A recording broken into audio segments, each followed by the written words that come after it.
Good morning friends, আমি বুড়োলে river সাইডে এসেছি। দেখুন দূরে একটা জাহাজ যাচ্ছে, বহু দূরে, প্রায় ওপার দিয়ে।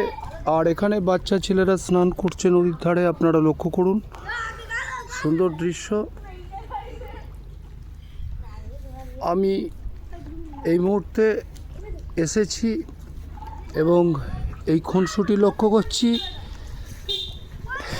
দাঁড়িয়ে আমার বন্ধুরা যাচ্ছে, এ দেখুন চলে যাচ্ছে ছোটু, আর এই ছেলেরা স্নান করছে রিভার সাইডে। কীরকম লাগছে আপনারা একটু বলবেন। দেখতে পাচ্ছেন, আমি পুরোপুরি দেখাতে পাচ্ছি কি জানি না, কিছুটা দেখাতে পাচ্ছি মনে হচ্ছে। লক্ষ্য করুন দৃশ্যটা। আমি সবে এসেছি, প্রায় মিনিট 10 হবে, তার মধ্যে এই দৃশ্যটা দেখে আমাকে থামতে হলো।